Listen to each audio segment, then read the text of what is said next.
वैसे शादी के बाद आप जॉब कर सकते हो, मुझे कोई प्रॉब्लम नहीं है। वैसे अच्छा लगा सुन के। मैं भी तुम्हें यही बोल सकती हूँ कि शादी के बाद तुम भी जॉब कंटिन्यू कर सकते हो।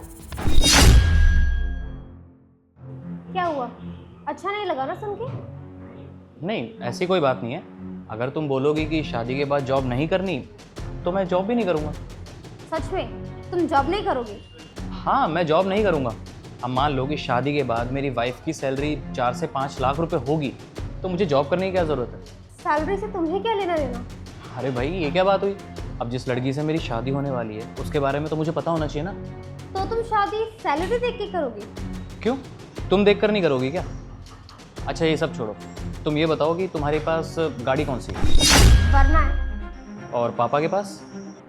पापा के पास स्विफ्ट है। अच्छा, तो मतलब तुम्हारे पास 2 गाड़ियाँ हैं। एक तुम ले जाओगी और एक तुम्हारे पापा ले जाएंगे। तो फिर मेरे को अगर जाना होगा तो मैं कैसे जाऊँगा? तुम कैब से चले जाना। अरे यार, तो इसका मतलब तुम मुझे कभी कार नहीं दिलाओगी? तुम्हें कार की क्या जरूरत है? तुम्हें तो घर पे रहना होगा ना। अच्छा चलो, ये सब छोड़ो। ये बताओ कि तुम्हारा घर कितना बड़ा है? घर? तुम्हें घर से क्या लेना देना? अरे भाई, शादी के बाद जिस घर में मुझे रहना है, अब उस घर के बारे में तो पता होना चाहिए ना कि घर कितना बड़ा है कितना नहीं। क्या मतलब? तुम मेरे घर में रहोगे? हाँ, बताओ कितना बड़ा है? 3 BHK। 3 BHK? 3 BHK तो बहुत छोटा पड़ जाएगा यार।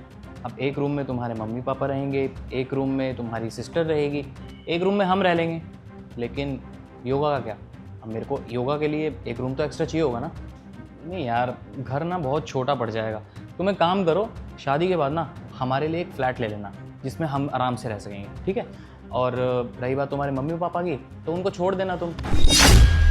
साथ रहना ज़रूरी थोड़ी ना है। क्यों, सही कह रहा हूँ ना?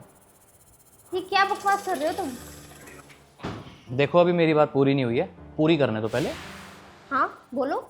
देखो, अब शादी के बाद जब तुम ऑफिस से घर आओगी तो मैं घर पे ही रहूँगा। तो शादी के बाद जो भी मैं घर का काम करूँगा उसमें तुम्हें मेरी हेल्प करनी पड़ेगी, जितना भी घर का काम होगा। और इन फ्यूचर अगर हमारा रिलेशन नहीं चलता है या फिर फॉर एन एग्जांपल डाइवोर्स हो जाता है, तो तुम्हारी प्रॉपर्टी में से 50% हिस्सा मेरा हो जाएगा एलिमनी के नाम पे। ये क्या बकवास लगा रखी है तब से? तुम्हारे बस की नहीं है कि काम करना? मम्मी पापा के साथ नहीं रहूंगा, शादी तलाक, क्या है यार ये? क्यों, क्या हो गया? गुस्सा आ गया? किसे नहीं आएगा? हम मर्दों को तो नहीं आता। हमेशा हम मर्दों से ही क्यों पूछा जाता है कि कितना कमाता है, अब शादी के बाद लड़की को कुछ कर पाएगा नहीं कर पाएगा, उसे अच्छी गाड़ी दे पाएगा नहीं दे पाएगा, या फिर उससे अच्छे घर में रख पाएगा नहीं रख पाएगा। हमेशा ऐसा ही क्यों होता है?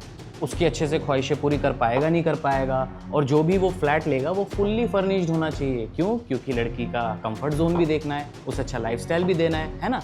और तो और, अगर इन फ्यूचर रिलेशन ना चले तो लड़के को अपनी 50% प्रॉपर्टी भी लड़की को देनी पड़ती है।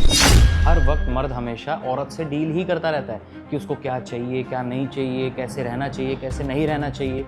एक बात बताओ, किसी स्टोर पे आए हो क्या शॉपिंग करने या कोई सामान खरीदने? तुम्हें पता है शादी के बाद मर्द को जॉब करनी पड़ती है या फिर कोई बिजनेस करना पड़ता है। इन शॉर्ट उसे कमाना ही पड़ता है, राइट? लेकिन वाइफ का काम क्या होता है? घर संभालना। लेकिन फिर भी मर्द सारा दिन काम करने के बाद घर आने के बाद वो ये सोचता है कि वो अपनी वाइफ की काम में हेल्प कैसे करे। लेकिन वहीं उसी जगह पे अगर मर्द की किसी भी रीज़न से जॉब छूट जाती है तो वाइफ ना उसकी कदर करना बंद कर देती है, उसकी इज्जत कम हो जाती है। क्यों हम मर्दों को ही ये सब झेलना पड़ता है?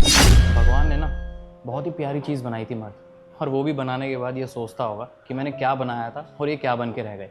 हमें तुम लोगों की खुशी के लिए बहुत कुछ सोचना पड़ता है, सिर्फ उसी चीज़ का ध्यान रखना पड़ता है। लेकिन अपनी खुशी तो हम अपने परिवार के लिए भूल ही जाते हैं। क्यों? क्योंकि तुम्हारी ख्वाहिशें तो पूरी करनी है। अब यही लगा लो, मैंने तुमसे एक छोटी सी बात बोली थी कि तुम शादी के बाद जॉब कर सकती हो, लेकिन वो बात तुम्हें इतनी चुभ गई, इतनी ईगो पे हर्ट हो गई कि तुम कितना गुस्सा हो गई।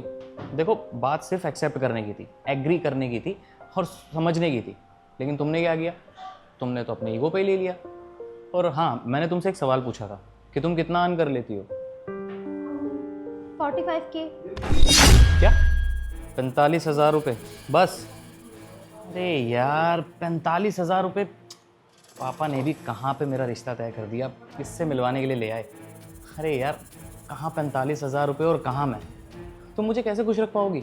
एक अच्छा घर कैसे दोगी? देखो, मुझे एक ऐसी लड़की से शादी करनी थी जिसकी मंथली सैलरी कम से कम 4 से 5 लाख रुपए हो। तुम कहाँ से मुझे अच्छी गाड़ी दोगी, अच्छा घर दोगी, अच्छा लाइफस्टाइल दोगी बताओ। अब अच्छे लाइफस्टाइल के लिए 45,000 रुपये कहाँ इनफ होंगे बताओ। अरे यार पापा से बहुत बड़ी गलती हो गई। देखो तुम्हें पता है मेरी सैलरी कितनी है, जितना तुम एक महीने में कमाती हो ना उतनी मेरी एक दिन की कमाई है।